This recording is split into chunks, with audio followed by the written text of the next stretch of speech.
Hey everyone, welcome to another Ray's Way of Doing Things with Elune, where today I'm going to show you Imae and how to clear Imae successfully with just a few units that you get early on.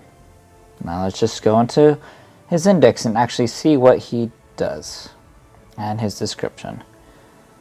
So he basically has a provoke as well as charm. So you want to watch out for those charms when he goes into the next stages. So he has a few types that actually happen, and let's just go into the phase 2. I think it's around 85% health he goes into phase 2, and that's what you want to watch out for, because if you paralyze him and you're expecting to get big damage and then you accidentally hit him and he goes below 85%, then he just transitions into stage 2 or phase 2, and then he removes all of his paralysis or stuns or whatever you're using to CC him, and then he goes into normal. So once he's there, he is able to use different abilities, and that's when he's able to use Explosion Mark. Now you want to watch out for these, so you want to be able to paralyze them as soon as possible, because they do a lot of damage. So in order to get them to phase 3, you're going to have to push it past 70%. So what do you want to do from that 85% to 70% before you push them? You want to be able to paralyze them and just attack him just enough to get him to around 70 to or 70.5 to 71% HP, and then you want to use your ultimate, which for Chloe, because by doing that you're able to skip phase 3 and move on to phase 4. This will save you guys a lot of time, because if you do it regularly, if you just push on an accident from 71% to 69%, for example, he will go into phase 3, which will make his left to right immune, and also have 400% reflect damage to whatever damage you do, because he has reflex shields to magic and physical. Left is reflecting magic damage, and right is reflecting physical. So that's what the phase 3 would do. And as you can see, is what I just said. He reflects 400% of physical damage received, heals by HP 1% each turn. So instead of we could easily skip this by just setting it up, pushing to 71% or so, and then just using your ultimate for Chloe, and that will be able to push so far and move into phase 4. And what his phase 4 is, you have two of them which are split, and he has abilities that are able to instant kill your person if you kill one of them, and if you don't kill the other one in time. So you want to be able to even out the damage as much as possible. So it just depends on who you want to use. For me, I'm going to use a different set than usual, and we'll see. Alright, let's just go right into it. So for the team I am going to use today to show you is my usual Chloe, Stella, and Weiwei, and also Balder. Balder is going to be the one that is going to do the most damage of this fight, and the reason why is because he is able to AoE. And the reason why I have Stella is because she's able to shield. So you'll see as I go into it, once I get it good.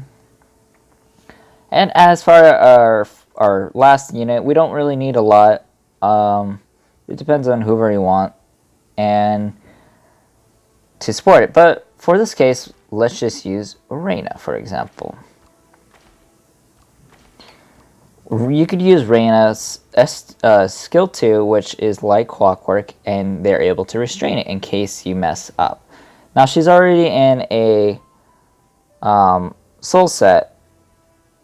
Now let's get her in the moon set.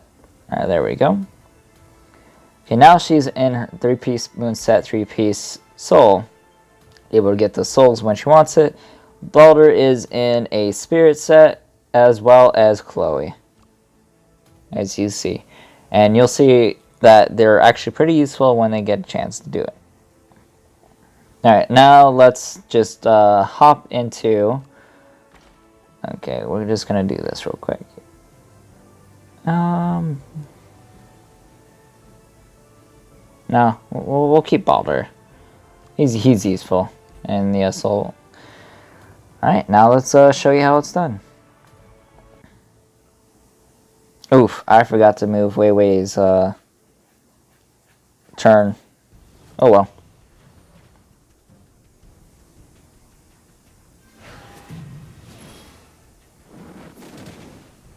Hey, look at that. Still able to... Oh, I forgot she's in soul set too. Alright, so we can't do it. So let's just restrain her right now. That way we won't get attacked and we're able to... Oh, nope, he resisted as well. Okay. Alright, we're going to go for that paralyzed once more. There we go.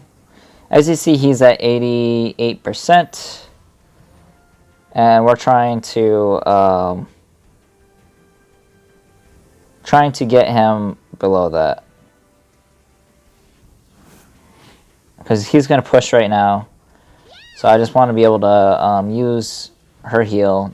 That way we can actually survive on phase 2 and phase 3 if we get there. So we're just going to AoE. Yeah, because he's going to push right now. Then we only have 5%. Alright, so I did a little bit too much damage. Let's hope this auto attack doesn't kill him. Alright, cool. Then what we're going to do is... I think we have enough mana. Let me see. 6. That should be fine. Even if it's not full. Yeah, 7 is fine. Oh, no, we had 8. Alright, cool. So now that you see it's 72%, we're going to push from phase 2 and we're going to move it to phase 4. Let's hope this crits. Hey, even though it didn't crit, 71,000, we're able to push it to phase 4. As you see, he has 55% HP now for both units. The most I've gotten was like maybe 28%. So if you guys don't get it, that's okay. Alright, now I'm just going to restrain the right one. Oh, nope, keeps resisting. Alright, so the way this fight works is that he's going to just do a whole bunch of attacks, but if you have Chloe and you have Stella, you shield Chloe so she's able to actually paralyze the left one and not get hit. As you see, Spirit Set procced for that 50% chance. Now we're going to use on the other boss. As you see, both of the units now are paralyzed, and now we're going to AoE with Balder, so we're able to do a lot of damage. And that's why I'm saying he's going to be the most damage there. And he also died. So that's why usually you want to be careful for your damage, because now we actually have to be careful of how we're going to do this. I wasn't expecting Balder to die, to be honest. But it was pretty funny. So now we're just going to yeah, just diddle them down as much as possible. Because we have 3 turns that we could work with on the left unit. And we're just going to ult with Chloe right here and probably kill it. Alright, we killed him. And then we're going to switch with... actually, we're just going to auto-attack. So if you don't want to use Reyna, use someone like Fabian, for example, so that you could actually have a res. Now we're going to swap with Chloe again so we can finish it off. And that's how I do it. You guys could probably find different strats, but so far this has worked almost 100% of the time since using Chloe and Balder together. Usually I have a reserve or someone else that could actually do AoE damage, but it's just pretty funny that he just died with his first AoE. Because he just did that much damage. I should have shielded him with Stella, but that's okay. We already got that for sure clear. because Chloe's still alive. And yeah, so you're able to just skip it completely, and all you have to do is just work on those paralyzed. And we got ourselves a ring, guys. That's really good. And let's just see what the reports are. Alright, so with Baldur only doing 2 of his specials, he already did 47,000 damage to Chloe's 383. Usually he does more because he survives, but it's okay. So yeah, if you guys like how I did Imae, and you guys realize that it goes from 100% to 85% to phase 2, then 85 to 70% for phase 3, you could skip phase 3 with shooting him from 71% with Chloe's ultimate. If you guys like this video, please like, subscribe, share with the newer players so they could clear this boss on stage 10 efficiently. And yeah, say in the comments if you want me to do something else. Later.